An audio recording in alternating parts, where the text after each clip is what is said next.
My name is Russell Coyd and I'm currently studying a BA in musical theatre. My name's Maddie and I'm a student nurse. Hey, my name's Fraser Dodds and I am a songwriting master's student here at UWS. I'm Kyle Blinko and I study performance. I'm in my 4th year. I'm Felix Maxwell, I'm doing performance and I'm in 4th year as well.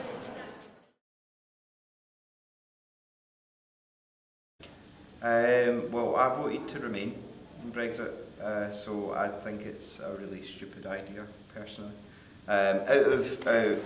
Considering there's been quite a lot of controversy in the way that Brexit has come around, and there's been a lot of controversy in the media and with the politics surrounding Brexit, with things that we have been told, things that we haven't been told, I think it's not been handled as best it could be. And certainly now that we're aiming towards a hard Brexit and Theresa May has taken us into this, I think we don't really know as a country what's actually happening, and I feel it's not been handled as well as it could have been. Okay. I think it's a disastrous idea. I don't think Britain, certainly not Scotland, should not leave the EU. I don't think it was a thought out, it was a throwaway idea that David Cameron and the Tories didn't actually think would come to anything, and it has, and now nobody wants to deal with the mess. Brexit, obviously, the majority of the UK voted to leave, and there's a bit of contention in Scotland because the majority of Scotland voted to stay. So I don't know, I think because we're still we are part of the UK, then we need to go with it, we need to make it work however we're doing it. If we were to leave the UK, however, I think it's something that we should revisit as a country, because if we as a majority want to stay, then I think if we were independent, really, that is the way we should be looking at it. But right now, because we're part of the UK, we need to make it work. If we're going to leave, we have to make it work. Can I ask, what is your opinion on Brexit? Well, actually, I wasn't in the country when the results came out, and I was really shocked to see the actual results. And I thought when it was going to Parliament for the vote that it would have been heavily against it, but I don't know. I guess I haven't read into it enough to find out what people's opinions were, because I've turned out to be really wrong, and it looks like it's going to go ahead. Personally, I don't want it to happen because I have a lot of friends from different European countries, and I think it sort of, ruins relationships between these people. Well, I was kind of the opposite. I was kind of for Brexit ultimately. It was just the whole idea that a lot of things were controlled by the European Parliament that we ourselves didn't get control over, and generally we don't get to vote on these people. And a lot of the opinions that do come out, and a lot of the laws that do come out of the European Parliament affect everyone in Europe. However, some countries develop some sort of alliances in a way. Say if France and Germany prefer one way and we don't, they're going to have more votes because they're two countries against our one. Ultimately, our representatives and our voices aren't heard generally across the continent, whereas Brexit provides us the opportunity, I think, to finally start doing things on our own and try and changing things on our own. Yeah. That was just my opinion. Definitely yes. Now, in the first referendum, I was with a theatre company working with them, so my answer to the first referendum was actually no, because of the work surrounding what I was doing.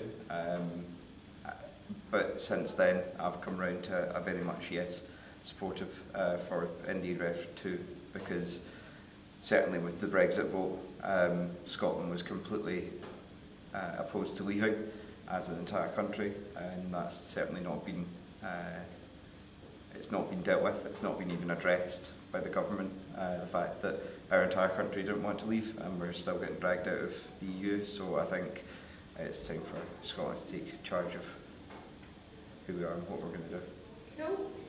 I think that it probably won't happen, just because it's everybody. I think it should happen, but I don't think it will, because I think generally people will say we've done that vote and we can't keep going back every time we don't get the result we like. We can't keep going and having another vote, which I think is unfortunate. I think the buzz is gone. I think that if there was a time to do it, it would have had to work the first time round. I don't think there's enough traction behind it yet. I think Nicola Sturgeon's obviously trying to drum up more support because of the Brexit thing, because of the majority in Scotland that wanted to stay. I don't know. Personally, I'd like to see what we could do if we were independent. I think Scotland, from what I can understand, I think we could support ourselves well. I think for a country to be able to make its own decisions is always a good thing. But I don't know how it would turn out. I think there's a lot of hype that is not there for it this time around, and I don't know which way it would go. I think if they were going to do it, they would have to pick the time right, and they would have to campaign for it right. But I think an independent Scotland would be, again, like I say, for a country to be able to make its own decisions can only be a good thing. Yeah, I'm against it. I voted no for the first referendum. I just didn't think the country was in the right position to make a big decision like that at the time. However, I do also feel that things necessarily haven't gone the way that we wanted since the referendum. However, I don't feel that that necessarily then means that we can just jump in and do a second referendum.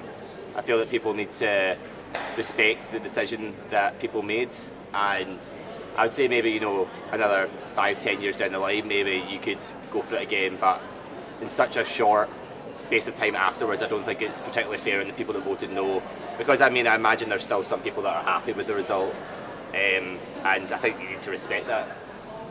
I voted yes in the first referendum to leave, but how things have gone, how things have progressed in the past couple of years, it's kind of no longer a question anymore in my eyes. I don't think it's possible that we can leave. There was this big talk about oil, but oil prices have plummeted. And I think it's just generally a very bad idea to base your entire economy on a finite source of resources. If the oil does run out, we're screwed. Let's be honest. The time was then, but the time has passed. So I think now we've just got to deal with what we've got and just get on with it. And last but not least, what do you think of Trump being president? So again, I kind of followed the election a bit more closely. I was out in America over the summer, and I heard a lot about it. I totally think that a lot of his things are quite out there and outrageous. I do have the position as well, though, that I believe that the media is almost tries to control people a lot, especially the UK media is I think is very bad for it. Not taking away for all the things that Trump's doing, however, I think that with the relations between the UK and the US, they want you to favour a certain side, and they make things seem a lot more extreme than they are. I totally know with things like education, they've brought in someone who has no qualifications in education and doesn't really know what they're talking about. However, I feel that this is the point where he's going to have to prove himself. A lot of people are very unhappy with him at the moment. I heard it's the highest rate of people that want a different president already after so little time. However, I feel that he's now going to have to prove why people voted for him, and I guess the people that did vote for him have to then realise that this is what they've chosen, and they'll have to stick with it. One thing that the election brought out was just how awful news is. News itself should be neutral in every case. It should just deliver the story, and people should be. Yes, I don't think he's in any way, shape or form fit to be president of the United States. Not to say that Hillary would be much better, but I certainly think that I think Hillary's party chose the wrong person. Bernie Sanders was a far better choice. Bernie would have been a far better choice for president, but now you've got Trump, and I think the United States need to take Trump's phone off him and make him concentrate on the country a little bit more, and not how to defend himself against celebrities who decide to take the piss out of him, because you've got a president who's more offended by somebody making a joke out of him than the state of his country, and I don't think that's the right place for somebody to be. I think that's the biggest disaster to hit the modern world. In all honesty, I think he's completely clueless. He bought his way in to the American presidency, and it will end in disaster. Wow, Trump. I think, first of all, just before I say what could be quite a controversial thing that I'm going to say, because everybody's out to get Trump. I don't agree with his character. I don't agree with the things, how he views women. A lot of it, I think he just lets his mouth run. These things are all true about Trump, and it's not good things. But the Americans did vote him in. It's a different democratic process that they've got, but he did get voted in. And again, it's the same with I said about the Brexit thing. If we're going to leave, we need to make it work. If he's going to be the president, then it needs to work. They could spend the next 4 years he's going to be in for. They could spend the next 4 years bickering about how much they don't like him, or they could spend the next 4 years trying to make the best of his policies, trying to make the best America that they can make. I'm sounding like Trump right now. Sure, I think if he's going to do anything illegal or maniacal or genocidal, there needs to be things in place to stop him doing that, obviously.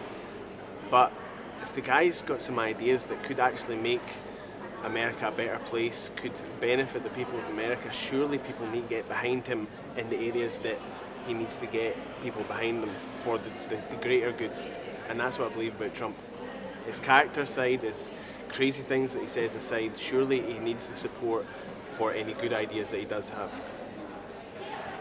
The problem with American media especially is that it's split between two camps, the conservative and the liberals, and they're always saying one thing is for this and against that, so much so that American politics is split 50-50.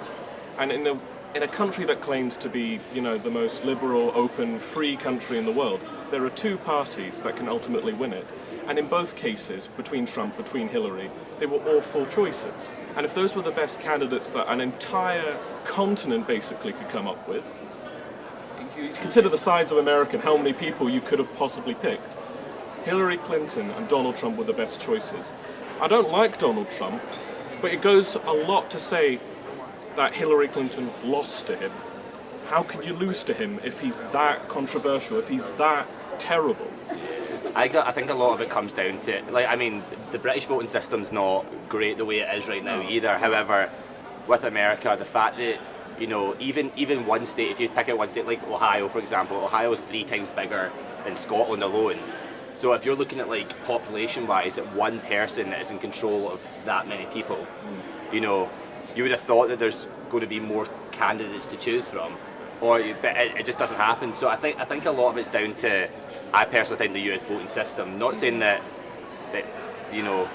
Trump is good in all of this, but that was the choice that they made. So if they felt that he was the best man for the job, then I guess they have to get on with it. They have to get on with it and see where things go.